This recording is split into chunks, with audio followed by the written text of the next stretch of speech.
In the heart of Cairo, inside a quiet hotel room, a powerful British lord lay motionless on his bed, trapped between life and death. His body burned with fever, his breath slow and heavy, as if something unseen was pulling him away from this world. The clock ticked relentlessly. 1:54 a.m., and then, at exactly 1:55, his chest rose one final time and fell still. At that very moment, something impossible happened. The entire city of Cairo was swallowed by darkness. Lights vanished. Streets fell silent. No explanation. No warning. Thousands of miles away, in England, his loyal dog suddenly woke up, screaming into the night as if it sensed death itself. And within moments, it too collapsed, lifeless. Coincidence? Or something far more terrifying? Because just months earlier, this man had done something no one had dared to do for over 3,000 years. He had opened the sealed tomb of an ancient king, Tutankhamun. A tomb that, according to legend, carried a deadly warning. Death shall come on swift wings to whoever disturbs the Pharaoh. And what followed shocked the entire world. One by one, people connected to that tomb began to die, some suddenly, some mysteriously, and some in ways that defied explanation. Even the brilliant mind behind Sherlock Holmes, Arthur Conan Doyle, believed that dark forces could be responsible. Newspapers exploded with terrifying headlines. The Curse of the Pharaoh, The Revenge of King Tutankhamun, and fear spread across continents. But here is the question that still haunts history. Was this truly a curse? Or was the world witnessing something even more dangerous? The power of belief itself? Because sometimes, the scariest thing is not what we don't know, but what we think we know. This story begins not with death, but with obsession. In the dry, unforgiving deserts of Egypt's Valley of the Kings, a man stood against time, failure, and doubt.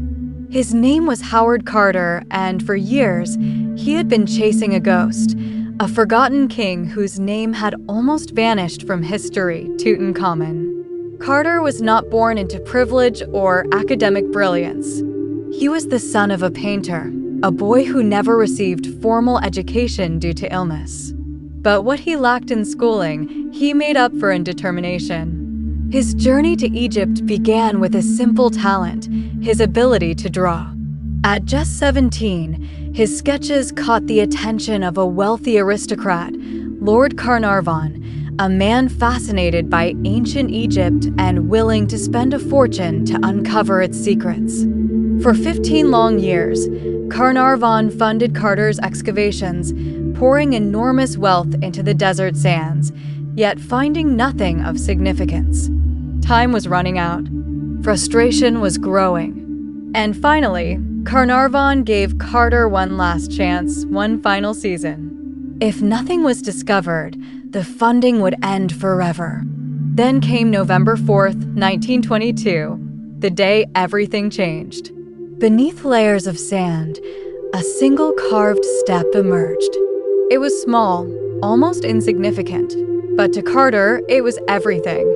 His heart raced as more steps were uncovered, revealing a staircase descending into darkness. Each step felt like a journey deeper into history itself. At the bottom stood a sealed doorway, marked with ancient symbols, the royal seal of Anubis, guardian of the dead. This was no ordinary tomb. This was royal. And when the debris was cleared further, a name appeared. Tutankhamun. A king lost for 3,000 years had suddenly returned to the world.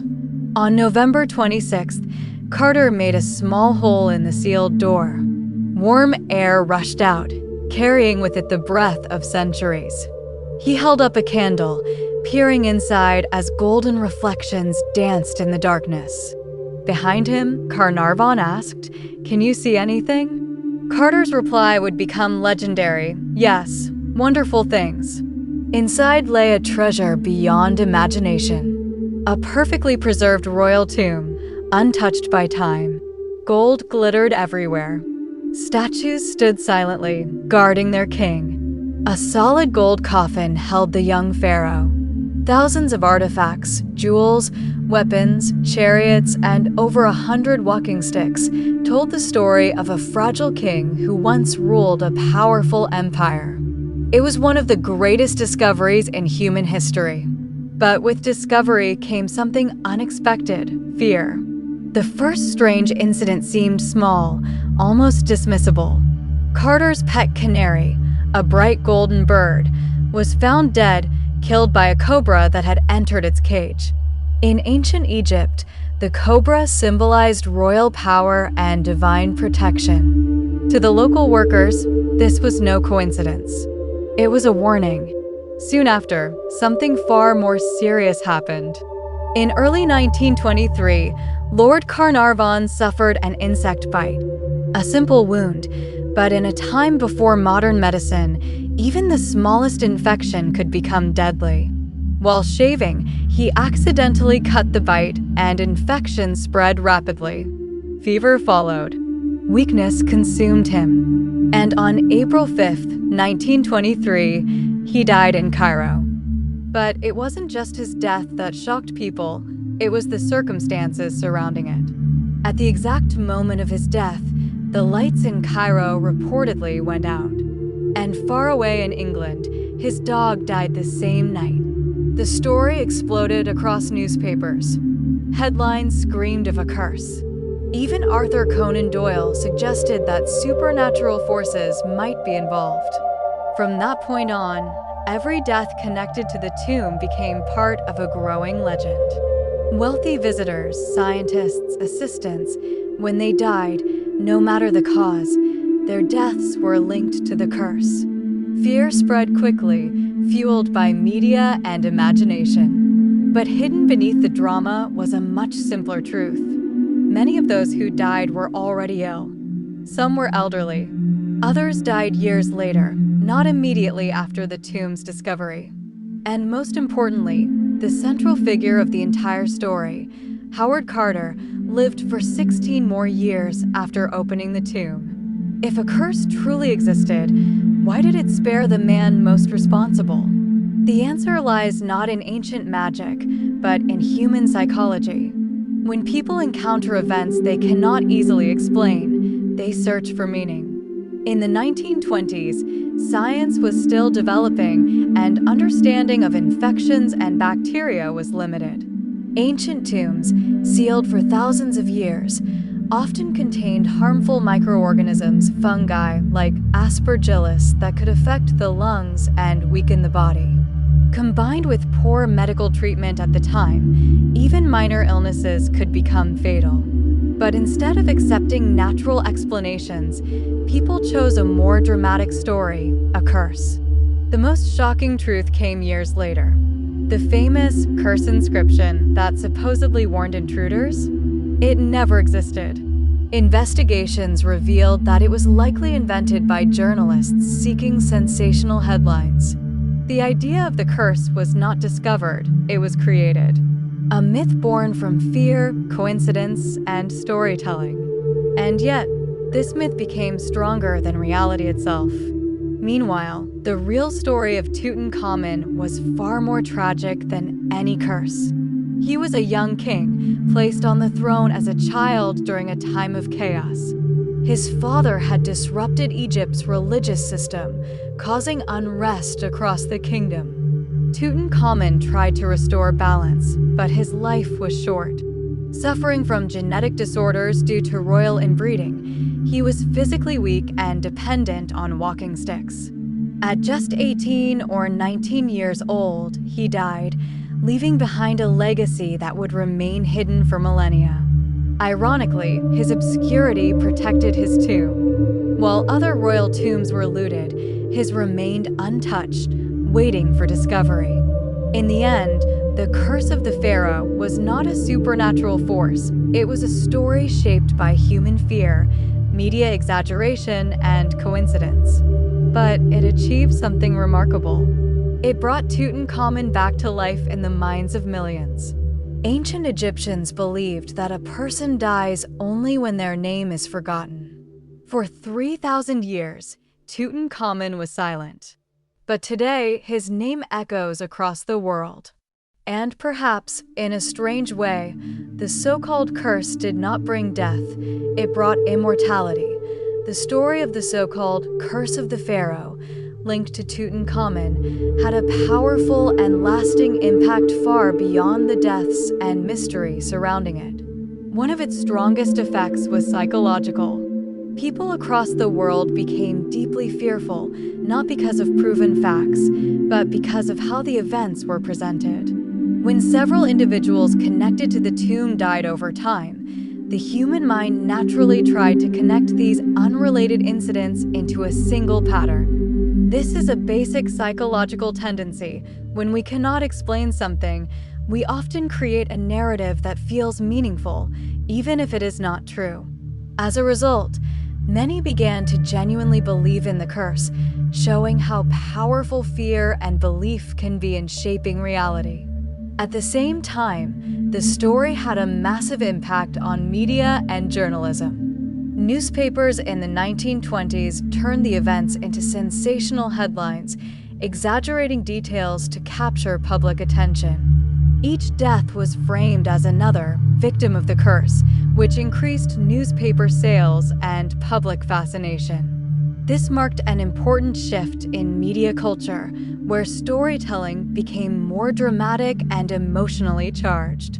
In many ways, this event helped shape the foundation of modern sensational journalism, where fear and mystery are often used to attract audiences. The discovery also brought enormous attention to ancient Egypt and boosted global interest in archaeology. Sites like the Valley of the Kings became famous worldwide, and people grew increasingly curious about ancient civilizations, tombs, and mummies. Museums saw a rise in visitors, and Egypt became a major center for tourism and historical exploration. This curiosity helped popularize the field of archaeology, turning it from a niche academic discipline into something that captured the imagination of the general public. Another important effect was the debate it created between science and superstition. As fear spread, scientists began investigating the real causes behind the deaths. Research suggested that factors such as infections, bacteria, and ancient fungi inside sealed tombs could explain many of the illnesses. Over time, this encouraged a more rational approach to mysterious events, reminding people that not everything unexplained is supernatural.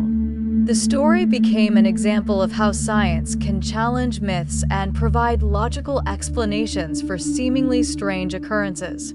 The influence of the curse also extended into popular culture and entertainment.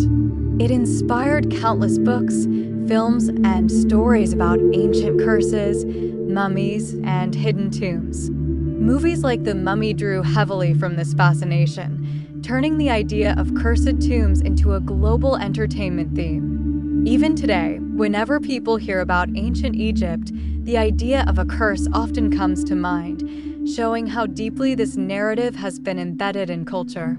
Perhaps the most surprising effect of all was the immortality it gave to Tutankhamun himself. Before the discovery of his tomb, he was a relatively minor and forgotten king in Egyptian history.